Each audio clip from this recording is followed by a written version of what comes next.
Dunia kini berada dalam fasa kritikal yang menuntut kemahiran baharu dan juga bagi banyak pihak ia perkembangan yang berangsangkan kerana ia memberikan gambaran tentang soal perkembangan dalam ekonomi. Kebanyakan pemimpin korporat bersetuju dengan perubahan ini, namun menurut kajian yang dijalankan PricewaterhouseCoopers, kepimpinan dan juga pemimpin korporat juga akui mereka tidak begitu bersedia pada ketika ini.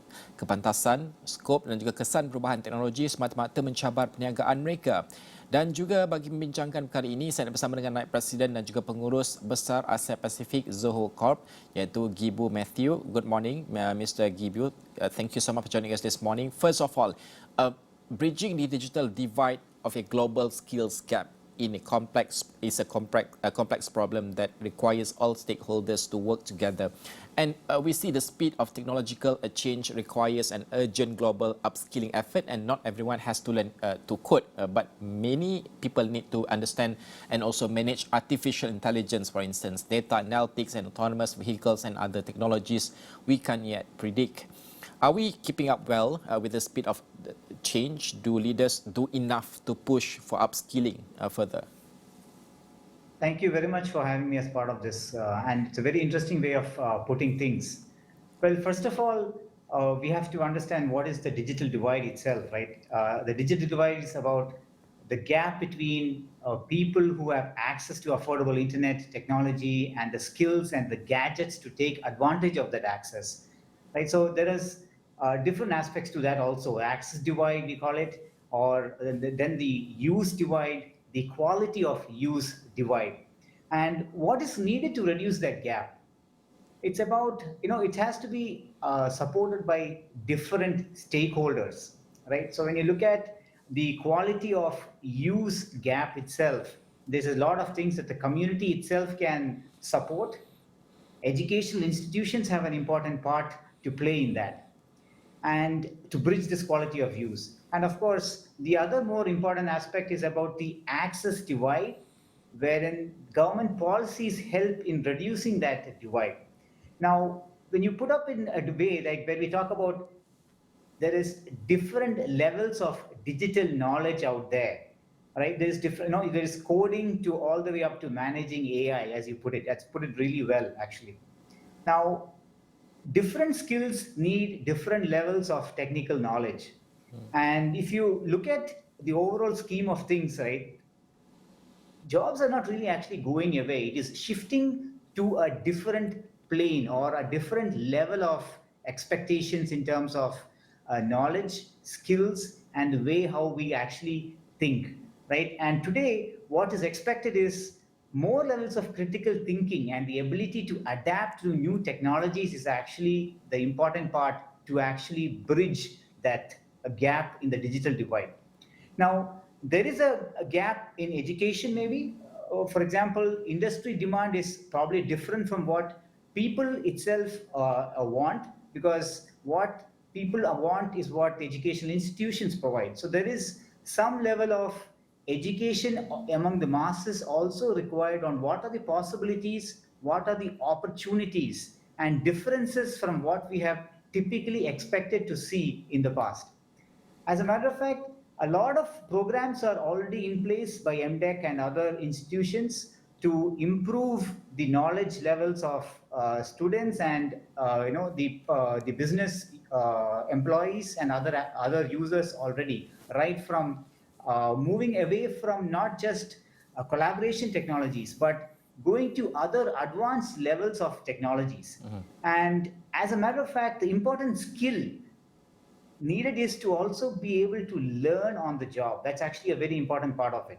Yeah. So as businesses and government programs, I think there is a lot in terms of the cultural changes too that are needed to support this learning at the workplace.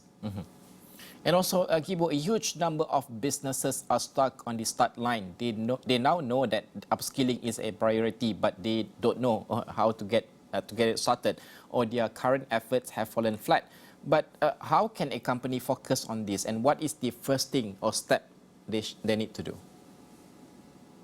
I think there are a few things to be done. First is about gaining employee trust. Employees must understand that we are all on this together, trying to adapt to this new change. right? So it's important to bring in the employees onto this whole discussion of upskilling and reskilling.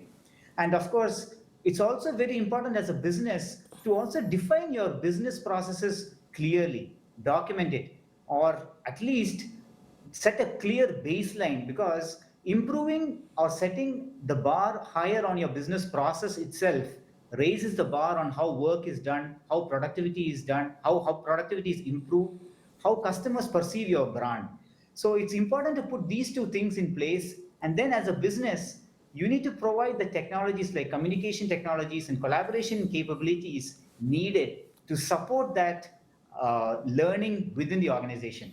And most importantly, a learning culture actually lays a foundation towards a more productive and efficient workplace, which actually ultimately leads to higher wages for employees, or increased revenue for the business, higher levels of customer experience, which automatically helps the business, and it actually becomes a win-win situation actually to do the using the right things at the right place. Also, PwC's research shows that 1 in 3 jobs is likely to be severely disrupted or to disappear in the next decade because of technological change. And this could also affect almost half of the low-skilled jobs and also a third of semi-skilled jobs. The World Economic Forum also estimates that upskilling the 1.37 million workers in the US whose jobs are threatened will cost around $34 billion in itself. Yet the cost of inaction will be even worse. But where's the balance here between investing in upskilling and focusing on bottom line for a company?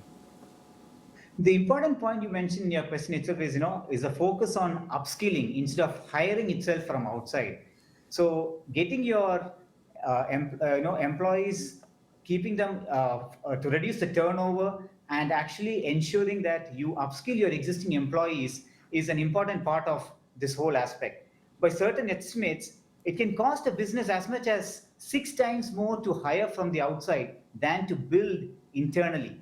Well, the cost of replacing an individual employee, well, can actually range from 1/2 to 2 times more than an employee's annual salary. So that itself is an important fact to keep in mind as a business to ensure that you invest more on your employees. As a matter of fact, employees also today appreciate learning at the workplace. So it is actually a win-win situation both for the business and for the employees, because learning also brings in a bit of fun quotient to the workplace, and that helps the employees and the business to gain in that process. And of course, the upskilling is not simply a matter of teaching people how to use a new device. That device may be obsolete by next year, but upskilling experience involves maybe learning how to think, act, and thrive in the digital world that is sustainable over time. Now, let's start from the company point of view, because how should a company maybe focus on the upskilling based on these challenges? Let's say, for example, the first thing I would say is, upskilling is about learning, right? So it is about deep observation and improving on what you have already been doing. And it is also to a good extent aligned with the needs of the business. So as an employee, do they have the visibility to how things work in the normal day-to-day activities at work, right? That is an important aspect that business leaders have to ensure, business owners have to ensure. Visibility on how decisions are made, that's also an important aspect of it. Let's say, for example, you're an interior design company, good ideas for customers are typically shared by experienced employees, right? Experience is, in this situation, is about knowing the current taste of your customers, and it can be very contextual to that respective domain you work with, or the kind of segment you work with. So is information shared with new hires fast enough, right? Are you allowing them to actually learn quickly, Yeah. right? So upskilling and reskilling is actually about being an expert in multiple disciplines, and one is actually this digital or technical aspect of it. Similarly, it's also about improving critical thinking itself, right? Can it be developed? And that can actually be developed by observation. Learning to observe it. Observe itself is actually an important aspect. So as a business, focus on existing employees is very important. And as a matter of fact, it can cost a business as much as 6 times more to hire from the outside than to build internally. So as a business, bring in that learning culture, make creative time for employees so that the employees learn how to think, act, and thrive in a digital world Ya. aligned with what your business is all about. Okay. Mr. Gibu Matthew, thank you so much for joining us this morning. Naib Presiden dan Pengurus Besar Asia Pasifik bagi Zoho Corporation. Kita membincangkan tentang digital gap ini dan juga bagaimana untuk digital upskilling ini diperkasakan di peringkat syarikat dan juga negara, dan apakah yang paling penting, tumpuan dan juga fokus utama. Baik, sekian saja Niaga AWANI untuk jam ini. Saya Najib Arif. Assalamualaikum dan salam hormat.